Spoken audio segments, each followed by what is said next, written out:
Alors, on a fait une série de cours qui expliquaient, on va dire, euh, pour résumer, euh, le monde tourne autour de l'énergie, du or. Euh, on court tous après l'or, l'énergie, dans la nourriture, dans l'argent, tout est dans l'amitié, dans l'amour. C'est une façon, on est attiré vers l'énergie, vers la lumière, comme une moustique qui est attirée par la lumière. Il n'y a pas de lumière noire, il n'y a pas d'énergie négative, ça n'existe pas. Il y a des énergies plus ou moins dévoilées. Il y a des énergies qui sont dévoilées, d'autres voilées. Euh, Plus l'énergie est forte, c'est ça le grand ridouche, plus l'énergie est forte et plus le voile est fort. D'accord? Donc, tout ce qui est a priori kadosh, ça veut dire que l'énergie est petite. Hein? D'accord, on va dire que tout ce qui est dévoilé, c'est kadosh, alors on ressent l'énergie parce qu'elle n'est pas cachée, mais elle est petite. Plus l'énergie est puissante, plus elle descend en bas et plus elle est dans la matière. Et plus nous, on est attiré vers la matière parce qu'on sent qu'il y a de l'énergie dedans.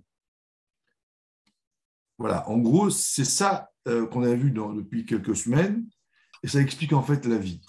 La preuve de ça, c'est que le temple est fait en or, parce que Dieu est dans la matière, et c'est à travers l'or qui vient chez nous dans notre corps.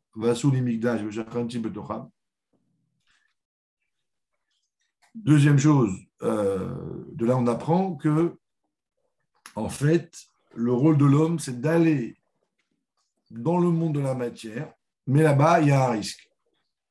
C'est que tu veux aller libérer la matière. En fait, c'est la nature humaine de vouloir une belle perruque, de vouloir une belle maison, de vouloir une belle piscine, de vouloir beaucoup d'argent, d'augmenter, etc. Chacun, voilà. Mais quand la clipa, ce qui voile l'écorce de l'énergie, elle est épaisse, mais c'est un voile, une caisse vivante, un peu vampire. C'est quand tu mets ta main pour prendre l'énergie, ben elle va essayer de te prendre la main et de te piquer ton énergie. Ça, c'est la vie. Voilà. Ça, c'est la vie, c'est notre vie au quotidien. Avec ça, vous avez compris 95% du problématique de la vie. Le problème, c'est que comprendre, c'est une chose, mais quand on le vit, des fois, on ne se rend pas compte. C'est-à-dire que si, par exemple, vous avez perdu la partie, c'est-à-dire si la boîte vampire, hein, on appelle les clipotes, citra, hara, tout ça, j'ai des mots un peu durs, mais c'est écrit tout ça, hein, c'est pas, j'invente rien. Chauffeur d'âme à dame, bas à dame, hein, bon, mais je ne vais pas rentrer dedans. Dès que tu t'es fait attraper par la matière, en fait, les conséquences font que tu deviens un homme ravagé. Ça veut dire que, en fait, tu deviens dépendant de la matière.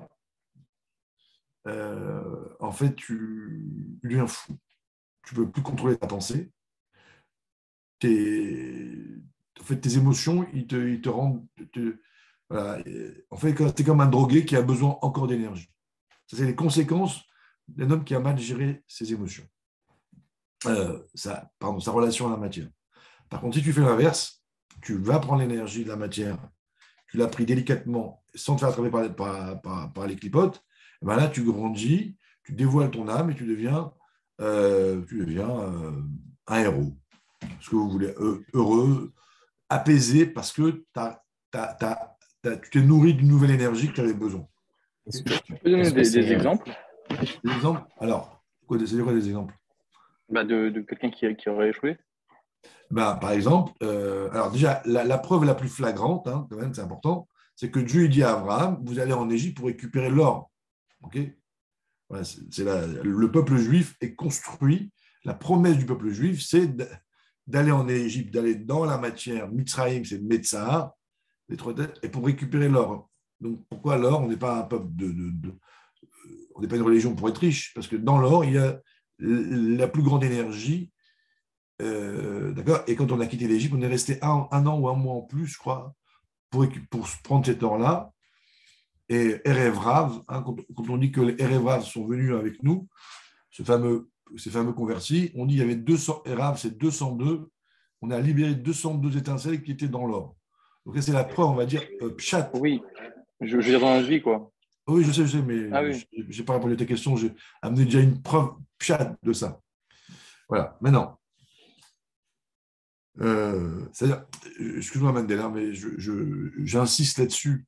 L'objectif d'un juif, c'est l'objectif d'un juif. Merci. L'objectif d'un juif, c'est d'étudier la Torah pour aller dans la matière, pour gagner de l'argent, pour avoir une belle maison, mais sans avoir le sentiment de posséder. Alors, maintenant, comment on fait dans la vie? Alors, je vais vous donner un exemple de ma vie. Et après, je te donnerai l'exemple de confrère. Quand j'ai acheté ma maison, il y a 25 ans, je crois, et souvent, ça m'est arrivé ça. Mais ça, c'était malgré moi, ça. 7 mois avant, ou 8 mois avant, pour moi, c'était, bon, acheter une maison, c'est important.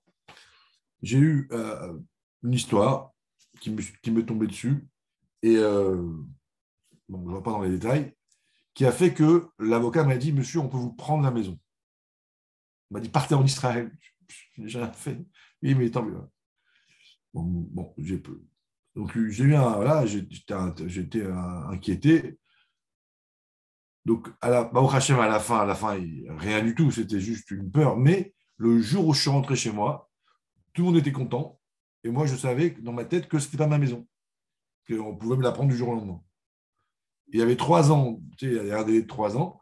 Au bout de 3 ans, bon, c'est Baruch Hashem, il n'y a rien eu du tout, parce qu'en fait, il n'y avait rien. Mais le plaisir de dire c'est ma maison, je ne l'ai pas eu. Et je le comprends. Et longtemps, j'ai dit, je savais qu'il y avait un sens, mais je ne le comprenais pas. Je dis, pourquoi tu m'as fait ça, Dieu? Un peu blata. Mais en vérité, comme moi, je ne l'ai pas fait, ou comme moi, j'aurais risqué de dire, ah, c'est ma maison, alors Dieu, il s'est arrangé pour me faire la sikha. T'es assez, pas t'es assez. Non, je t'explique. Dans la vie, c'est très simple. Prenez l'exemple de l'ascenseur.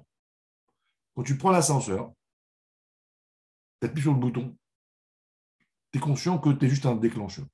Si tu crois que c'est toi qui portes l'ascenseur, eh ben, tu es un fou. Ça, c'est évident dans l'ascenseur.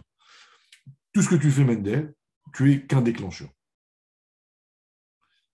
Voilà, c'est aussi simple que ça. Tu fais des dossiers, tu remplis, tu machin, tu n'es que tout ce que tu fais, ça réussit parce que Dieu il t'aide. Toi, tu as déclenché la chose.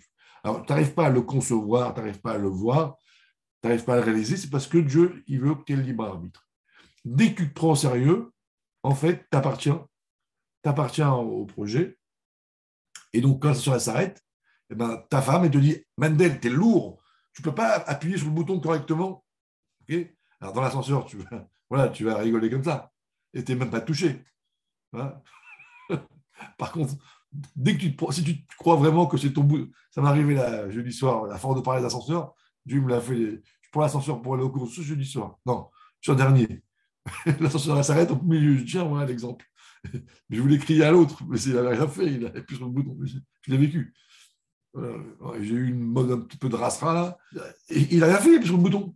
Donc, il n'y a plus de déception. Il n'y a pas de fierté trop grande pour après, tu vas être déçu. Et si ça ne marche pas, au Hachem. Voilà, c'est ça. En fait, toute la vie, c'est l'ascenseur. Et dans tout, hein, quand tu achètes un tapis, un meuble, tu vas à Ikea, là, tu as des déclencheurs. Bon, Ikea, c'est un peu long, mais le travail, c'est qu'un moyen de subsistance. Ce n'est pas un objectif. Il y a Géa Kapera, tu mets tes mains. Okay, voilà. Si tu mets tes mains dans le travail, pas la tête, Ashrecha. C'est un passou, tu seras heureux. Vetovlach. Tu seras heureux. Begashmiut et Berokniut. Voilà. Je fais ce cours-là et ils me disent tous, comme c'est vrai. On a l'impression que mais c'est tellement dur. Ce qui est intéressant, c'est pas vous, parce que vous démarrez. Donc, c'est quand des gens qui ont 20 ans de plus que vous, qui ont réussi et qui te disent, oui, c'est la Géoula, ça. Vous voyez, ce serait la Géoula d'arriver à... Et il y en a il y en a un qui m'a dit, je l'ai fait cette semaine, il a eu un super contrat, il a vendu, je sais pas, un super business. Il m'a dit, le gars, il a signé, j'étais détaché, et c'est peut-être pour ça qu'il a signé, j'étais content d'avoir réussi ça. Voilà. Alors, bon, J'imagine voilà. juste que Ouais. ça, c'est une notion, il faut l'apprendre aux membres de notre famille, non? Enfin, c'est Ah, un truc, enfin, ça a l'air d'être, ça peut pourrir une vie, j'ai l'impression, non? bah, ça pourrit la vie, ouais. Ça pourrit. Et tu vois bien que la cache-route qu'on a fait la semaine dernière, tu es là, le coup de la cache-route, Ouais, ouais. sabot fondu, etc. C'est-à-dire que c'est toute une chita, quoi. C'est-à-dire que tu peux pas faire. C'est-à-dire que si tu n'as pas ça, surtout pour un juif qui est très puissant, ben, il meurt. Maintenant, aujourd'hui, on va avancer un petit peu. Comment une autre règle, messieurs, écoutez bien, une autre règle, comment on va libérer l'énergie qui est dans la matière. Mais on en a vu quelques-unes. On a vu les précautions jusqu'à maintenant. On a vu sabot fendu dans les cours d'avant, les pieds dans la terre, ruminer, la massora, on a vu TAC, je dis en hébreu, hein, ceux qui veulent, ils peuvent aller voir dans les cours d'avant. Yagia, on a vu qu'il fallait aussi savoir s'arrêter de manger avant qu'on soit rassasié. Sinon, ça s'appelle comme si on mangeait du sang. Voilà, c'est plein d'éléments. On nous apprend à aborder la matière avec une certaine précaution. Maintenant, là, on va aller de l'autre côté. On ne va pas parler de ce qu'il ne faut pas faire, il faut parler de ce qu'il faut faire. Alors, c'est marqué dans la paracha Isha Kitazria Ve'alda Zachar. Alors, c'est une phrase, une femme qui ensemence et qui enfante un garçon. Cette phrase-là, elle interpelle souvent en chassidoute. Une des questions, c'est pourquoi on affirme elle l'engendra. On ne dit pas si elle engendre. Mais pourquoi une femme qui engendre un garçon? Alors, il y a une question globale ici, c'est qu'est-ce qu'est la femme? C'est quoi une femme? D'où vient le mot Isha dans la Torah? Alors, c'est intéressant. Ici, on va aborder, on va dire, un thème, c'est... alors, je vais exprès, ce que je veux dire là, c'est personnel, peut-être que ce n'est pas vrai, mais il y a un côté dépressif spirituel. Alors, parce que si on était des chassidim, j'aurais dit il y a un côté spirituel pur, mais comme on est des gens très simples, des fois on mélange le côté spirituel à la dépression. Ça veut dire, on se sent, on n'a pas envie de rentrer dans la matière, de s'occuper des choses simples de la vie, on préfère, je ne sais pas moi, s'asseoir sur son fauteuil et pas étudier forcément la Torah, mais être dans le côté homme, quoi, rouhani, mais pas forcément rouhani dans le bien. Le monde ne nous intéresse plus, quoi. On se sent rabaissé d'aider sa femme à changer une couche ou de balayer ou de laver la vaisselle, d'aller faire les courses. Il y a un côté rastra de la matière. Moi, je suis un homme, quoi. Je suis une tête. Si je pourrais voir, je sais pas, jouer à un jeu, vous voyez, très fort, intelligent, ou voir un film où je suis un peu spirituel.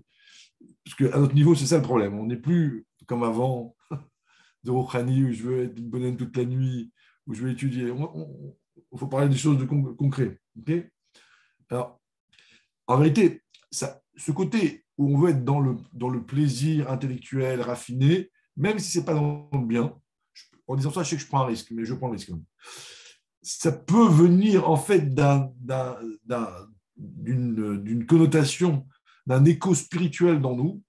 Vous voyez, à l'époque, les chassidim, ils préféraient prier, étudier, qu'aller s'occuper de la matière. En gros, on peut avoir une rasrade de la matière. On peut ne pas avoir envie de descendre, faire les courses, aider sa femme, laver la vaisselle, balayer, s'occuper des petites choses. On a envie de prendre un verre de whisky, prendre un cigare ou regarder un film intelligent ou aller discuter avec des copains dans un café. Et parce que ça correspond, même si ça correspond plus à un côté spirituel qu'il y a chez l'homme.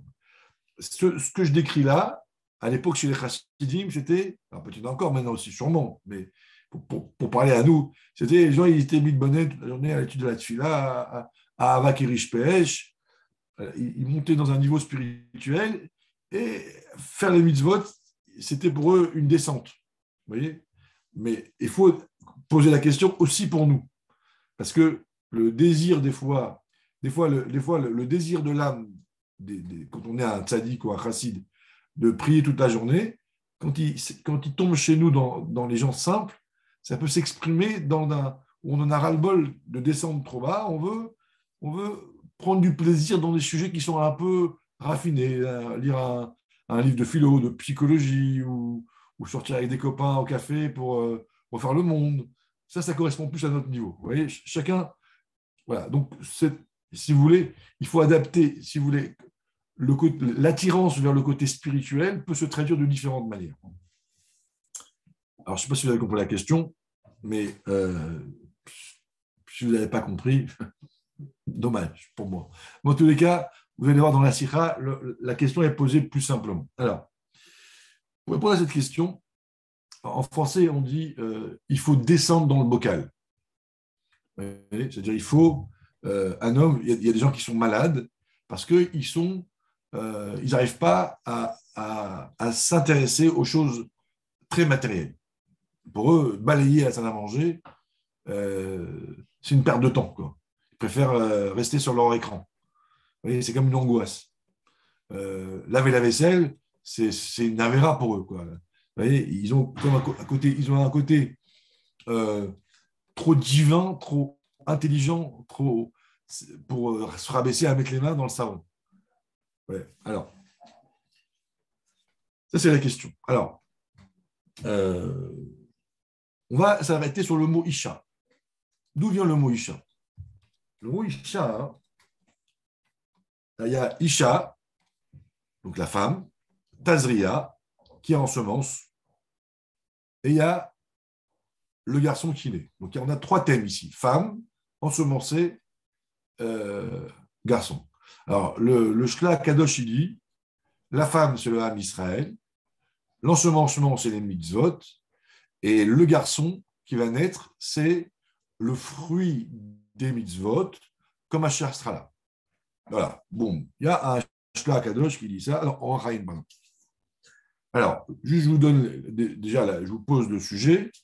Alors, pourquoi garçon? Excuse-moi, c'est quoi le garçon juste? C'est le fruit des mitzvot comme Asher Strala. Okay. Pourquoi garçon? Parce que quand on est sorti d'Égypte, c'était une Géoula féminin. Comme Asherah, ça serait une Géoula masculin. Alors, quand on dit féminin, masculin, ce n'est pas homme-femme, c'est faible et fort. La Géoula de Mitzrayim, elle a duré un certain temps, que la Géoula, plus tard, elle durera éternellement. Et on retrouve ça, je vous donne déjà la base, hein, on retrouve ça dans les chants. En tout, il y a eu 10 chants dans la Torah, 10 fois que les Juifs ont chanté à Dieu. Qui dit chant dit reconnaissance. Quand on a quelque chose d'extraordinaire qui nous arrive, on se met à chanter sans faire exprès. C'est une forme ça vient du niveau de Tiferet, je crois. Azéachir Moshe. C'est merveilleux. On se met à chanter ou à siffloter. Les 9 autres, ils étaient en mode, ils sont écrits au féminin dans la Torah, et le 10e, il est écrit au masculin. Vas-y, juste une question. Ouais. Pourquoi la Géoula féminine, elle n'est pas éternelle, vu que le féminin, c'est Malchut, c'est ce qui réside sur Terre? Pourquoi c'est pas lui qui dure le plus? Alors là, le sens féminin, il veut dire moins fort. Oui, d'accord. Okay. Tu vois, parce que, alors ça énerve les femmes, mais c'est pas femme ou homme. Hein. Mais tu Oui, vois que la nature des femmes, même au tennis, quand tu mets la plus forte du monde contre le plus fort du monde homme, ben, elle perd. Parce que la nature de la femme, a priori, est plus fragile. Mais on va voir on va essayer de développer un peu plus. Maintenant, tu as des hommes masculins, des hommes féminins et des femmes masculins, surtout aujourd'hui. Oui. Mais le sens du mot féminin, ça veut dire fort, c'est-à-dire qui tient. Alors, maintenant, regardez. Maintenant, on va rentrer un peu. D'où vient le mot Isha, messieurs? Elle a été prise de Ish, non? Bravo. Isha, ça vient du mot Ish Lukachazot. Le mot femme, écoutez bien, c'est une révolution. Ouais, le mot femme, c'est rien d'autre que de quelque chose. En fait, le nom de la femme, on dit, il y a le mot Ish, le mot homme, et Isha, ça veut dire de l'homme. C'est-à-dire que la femme n'a pas de nom. C'est étonnant. La femme, c'est une question. Pourquoi la femme, elle a été créée, elle doit avoir son propre nom. Non. Le mot Isha, ça veut dire tu viens de l'homme. Pourquoi est-ce que la femme, quel est le sens, quel est le message qu'il y a derrière cette phrase-là, où on nomme une personne, pas sur son entité présente, mais sur sa source? Alors, ça, c'est la question qui est posée dans la sikha de manière sous-entendue. Maintenant, si on creuse un peu, Ish, c'est quoi, hein, l'homme, en passant, c'est Esh Yud. Hein, on l'avait déjà vu. Donc, juste le nom qu'on donne à l'homme, c'est énergie. Parce que Esh, c'est énergie. Donc, ça revient un peu à tous les cours qu'on fait, à tous les cours qu'on dit, c'est que la vie est faite d'énergie. Tout ce qui nous attire, c'est l'énergie.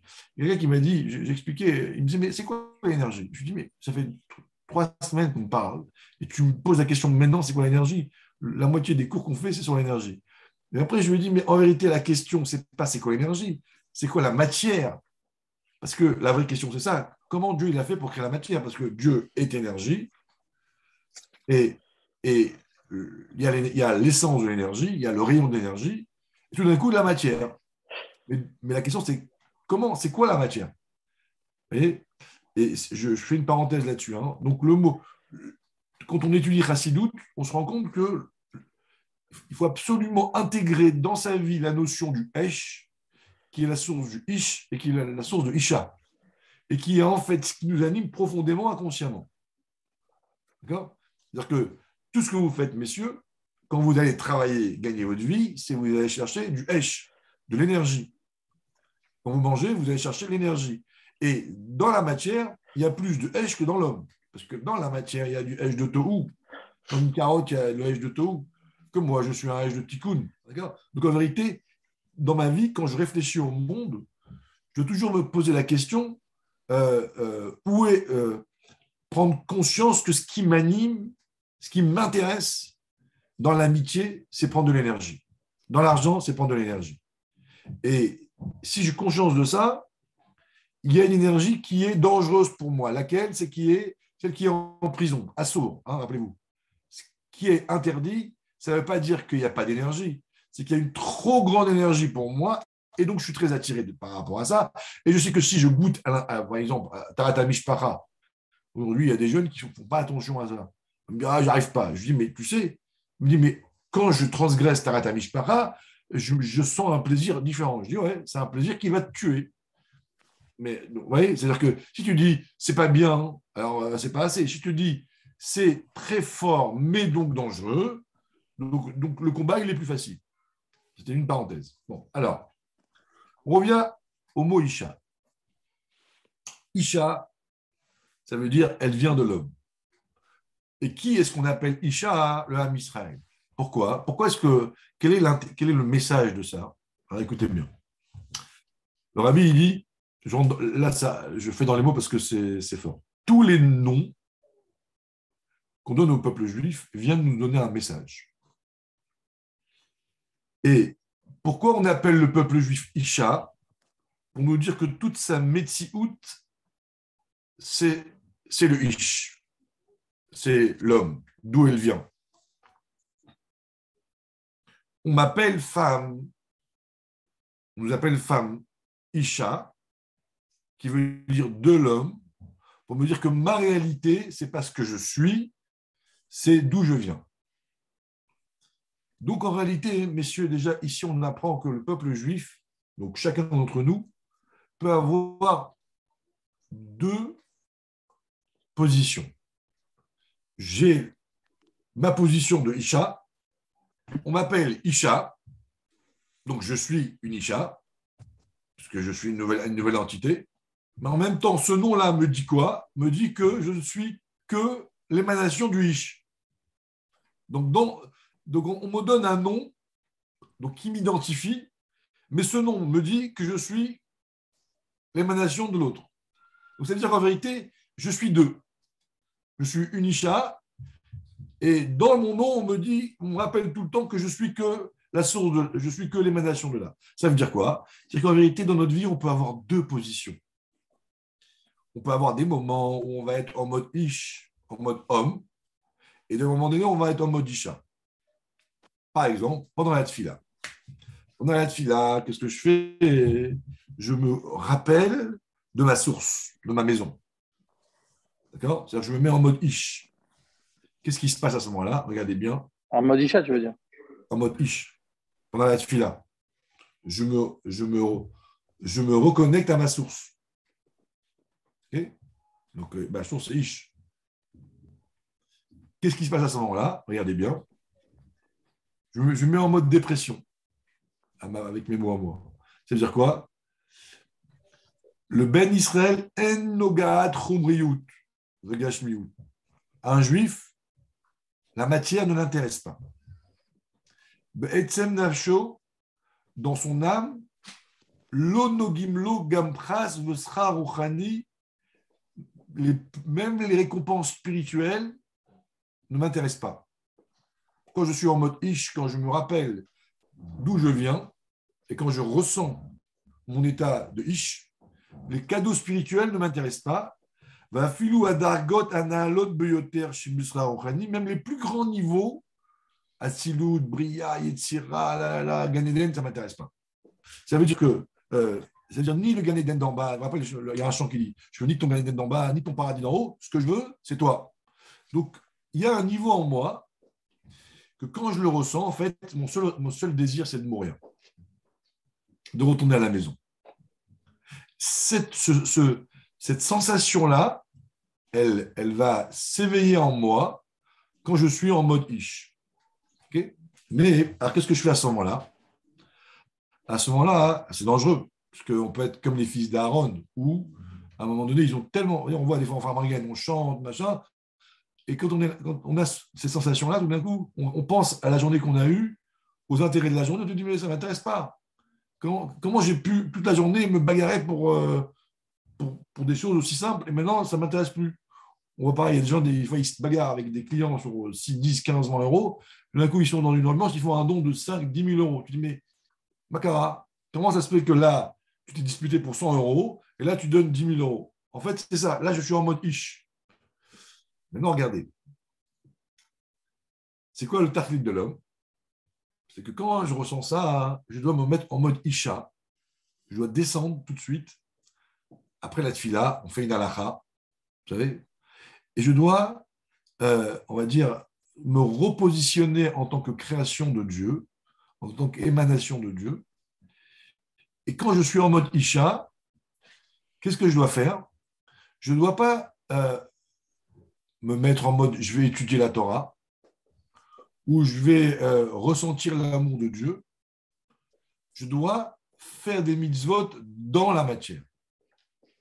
D'où on voit ça? On voit ça de la graine. Isha kitazria. La graine, elle ne peut pas pousser dans l'air. Elle peut pousser que dans la terre.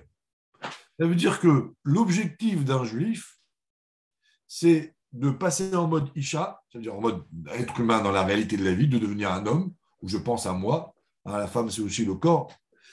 Et quand je suis dans ce mode-là, l'objectif, c'est pas de dire je vais profiter pour étudier la Torah. Le Icar de ta réalité ici, c'est, à l'image de la graine, c'est quand tu fais l'action concrète dans la matière. Alors, si vous voulez, toute cette petite description, hein, c'est une Sikha dans Tazria, elle vient nous apprendre une chose. Elle nous dit que on va dire le combat avec la matière, d'accord, il est gagné quand le le combat avec la matière, il est gagné quand je suis Tazria.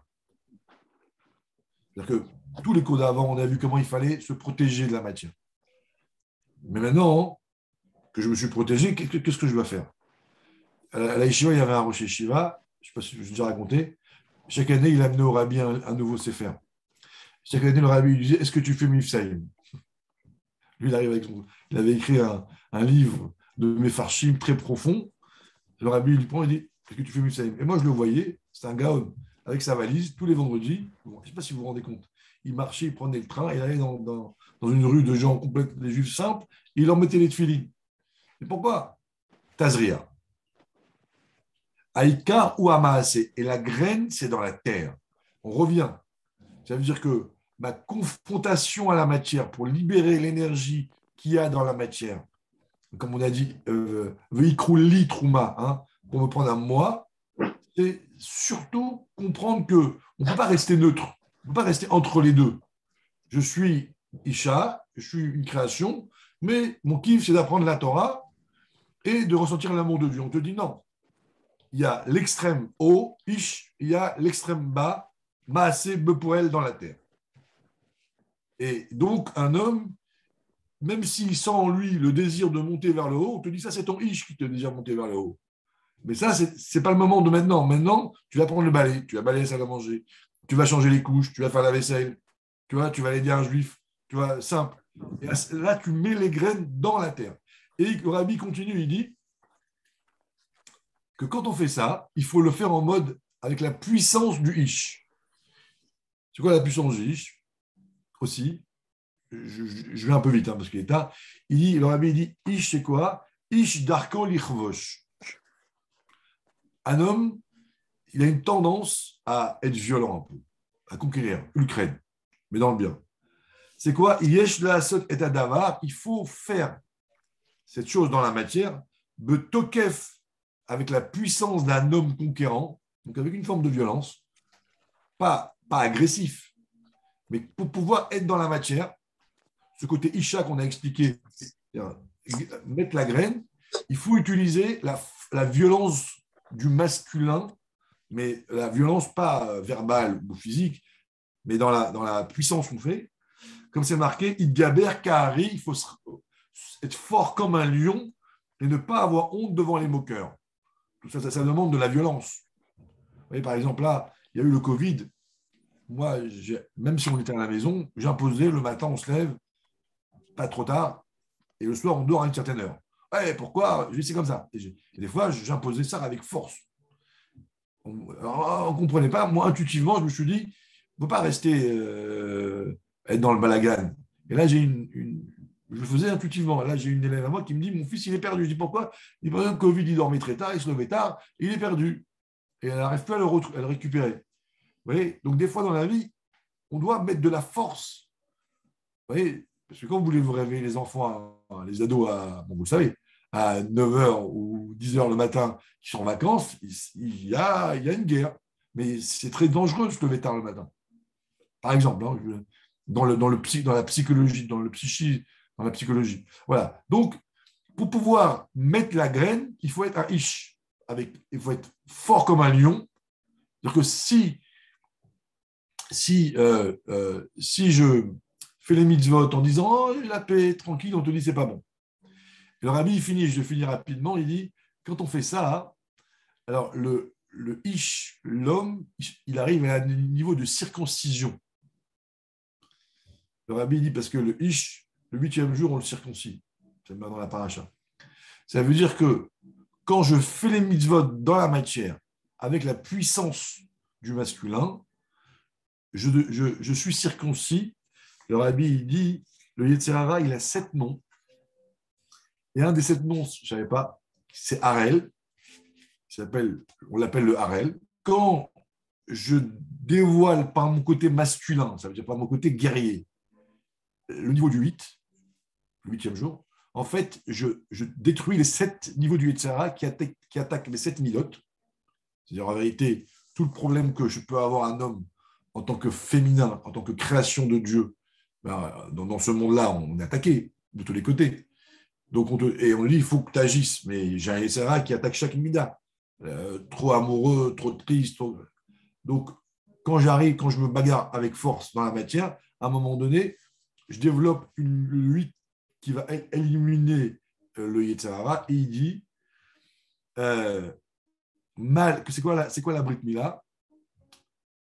Mal Yudke, Sar ou Mistalek Aelem Amalim al Shem Havaye, j'enlève de moi le voile qui cache Dieu, la lumière qui est en moi, chez Klipat Amalek, qui est la force de Amalek, doute de la froideur, En Hashem Shalem, Hachim Chezaro Shel Amalek, comme on sait que Dieu n'est pas complet tant que Amalek est en moi, ou Maltem Metorlam Levavrem, donc, et quand moi je circoncis mon cœur, d'accord, donc je répète, je circoncis mon cœur en étant masculin, ça veut dire violent quand il faut se battre contre mon Yetzer Hara, hein, je résume, hein, ça veut dire comme un lion, ne pas avoir honte. Donc là, c'est une circoncision de mon cœur. À ce moment-là, je dévoile un niveau de spiritualité qui est en moi, qui va amener ou mal Hashem Elokecha, que Dieu va venir nous aider à nous, il va circoncire notre cœur à nous, et le cœur de mes enfants. Ça veut dire que, j'ai fini vite parce que je savais qu'on n'allait pas revenir dessus, et bon, à la fin j'ai un peu accéléré, ça veut dire qu'en vérité, messieurs, si on résume tout ce qu'on a dit, un peu grosso modo, hein, c'est Sikha Chalek Aleph dans la Tazri à la deuxième, c'est que naturellement, on peut avoir une tendance à vouloir rester, même en tant que créature, à vouloir remonter vers le haut. Kollel, je caricature un peu, hein, étude, prière. On te dit non. Ce ressenti que tu as, il vient de ton souvenir du Ish, comme les fils d'Aaron. Quand tu ressens ça, que tu veux monter là-haut, tu descends dans ton niveau de Isha, niveau de création, et tu passes le niveau le plus bas des actions concrètes. Comme la graine dans la terre. Elle ne pousse pas si elle reste au niveau émotionnel, au niveau intellectuel, au niveau plaisir, concrète, dans l'action. Tu mets les graines. Comment tu mets les graines? Comme un Ish. Là, on change, avec violence et force. Quand tu fais ça, comme le garçon, il est circoncis au 8e jour, tu vas arriver à un niveau de circoncision personnelle qui va détruire les 7 niveaux de Yetzer Hara qu'il y a en toi, parce que tu vas dévoiler ta Neshama, et quand tu dévoiles ta Neshama, Dieu il se dévoile en toi et il te permet d'aller plus loin. Et à ce moment-là, on arrive à la création d'une vie de Veyalda Zachar. Tu vas faire naître en toi un niveau de garçon, c'est-à-dire un résultat qui sera fort et qui est un peu la notion de Mashiach. Voilà, messieurs, on a mis la dose. Il n'y a pas de questions, on a dépassé un peu le temps, désolé. Merci Messieurs, beaucoup, Manjé.